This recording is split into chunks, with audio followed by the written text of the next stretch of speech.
चकराता में नया शहर बसाने की सभी अड़चनें दूर हो चुकी है। अब एमडीडीए यहां पर टाउनशिप बसाने से पूर्व सड़क, बिजली, पानी समेत बुनियादी आवश्यकताओं को पूरा कराएगा। नवीन चकराता टाउनशिप के प्रस्ताव पर राज्यपाल की मोहर के बाद आवास विभाग ने इसकी अधिसूचना जारी कर दी है। साथ ही चकराता न्यू टाउनशिप में शामिल किया गया क्षेत्र मसूरी देहरादून विकास प्राधिकरण के नियंत्रण में आ गया है। अब राज्य सरकार की मंशा के अनुरूप विकास प्राधिकरण नवीन चकराता को बसाने के लिए प्लान तैयार करेगा। चकराता में नया शहर बसाने की सभी अड़चनें दूर हो चुकी है। अब एमडीडीए यहां पर टाउनशिप बसाने से पूर्व सड़क, बिजली, पानी समेत बुनियादी आवश्यकताओं को पूरा कराएगा। आवश्यकता के अनुसार लैंड यूज बदलने की प्रक्रिया पूरी कराई जाएगी। पुरोड़ी से लेकर यमुना पुल तक लगभग 30 किलोमीटर लंबे क्षेत्र में शहर को बसाने के लिए मास्टर प्लान तैयार कराएगा। होटल, स्कूल, कॉलेज, अस्पताल, आवासीय क्षेत्र, बाजार, पर्यटन केंद्र, पार्किंग, बस स्टॉप, सुलभ शौचालय आदि की व्यवस्था भी की जाएगी। पूर्व जिला पंचायत अध्यक्ष रामशरण नोटियाल ने बताया कि नवीन चकराता मेरा एक सपना था जो अब साकार होता दिख रहा है। नवीन चकराता टाउनशिप के लिए अधिसूचना जारी कर दी गई है। आइए जानते हैं ग्रामीणों ने टाउनशिप को लेकर क्या कहा, आप भी सुने। तो मैं इस क्षेत्र का नागरिक होने के नाते श्रीमान रामशरण नोटियाल जी का धन्यवाद देना चाहूँगा। और ये जौनसार बावर के लिए संभवतः आने वाले भविष्य में एक उपलब्धि निश्चित रूप से साबित हो सकती है अगर ये टाउनशिप धरातल पर उतरती है। जैसा कि आज हमने भी समाचार पत्रों के माध्यम से और सोशल मीडिया के माध्यम से देखा कि सरकार ने उसको टाउनशिप को लेकर के जो गजट है, गजट नोटिफिकेशन जिस पे कि राज्यपाल महोदय की संस्तुति जारी हो चुकी है। और उम्मीद करते हैं कि आने वाले समय में ये जो टाउनशिप है, इससे जो जौनसार बावर के अंदर जो पलायन हो रहा है या जो बेरोजगारी है, पर्यटन है, ये निश्चित रूप से बढ़ेगा।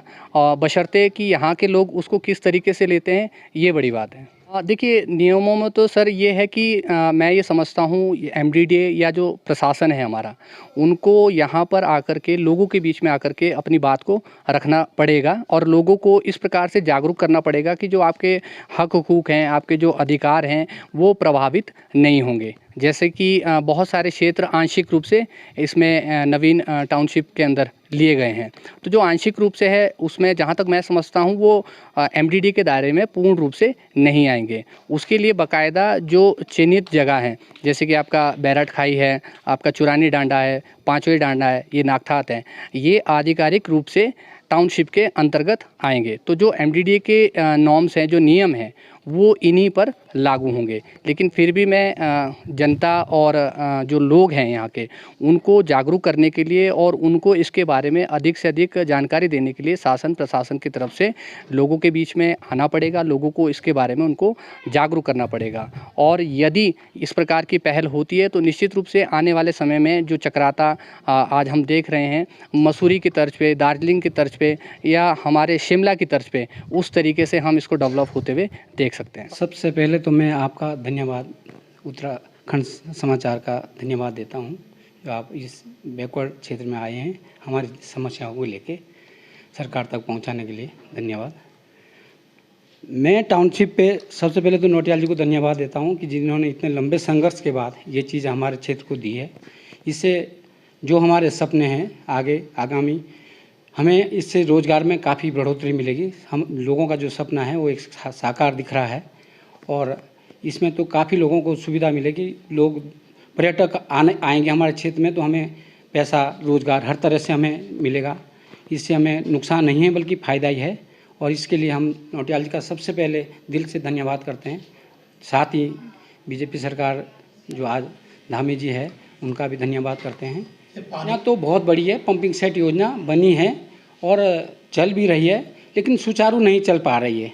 इसमें सबसे बड़ी दिक्कत है जो इन्होंने ऑपरेटर लगा रखे हैं, ये वो नहीं है परमानेंट, ऐसे नहीं है जिनको नॉलेज है। बिना नॉलेज के हैं, इसमें ना टाइम है ना कुछ है, अपने मनमानी से कभी खोल देते हैं, कभी ख़राब बताते हैं, कभी कुछ बताते हैं। पानी भी गंदा आ रहा है आजकल, जैसे बरसात है तो पानी भी गंदा आ रहा है। हमें आजकल जो स्रोतों का पानी उसी से हमें भरपाई करनी पड़ेगी, वो भी हमें टाइम से मिलता है पानी। यहाँ पानी की अभी भी समस्या ज्यों को त्यों बरकरार है। ये बिल्कुल आप सही बात बोल रहे हैं। जितना पैसा धरातल लगा है योजना में, धरातल में उस हिसाब से योजना का सुचारू रूप से नहीं हो पा रही है।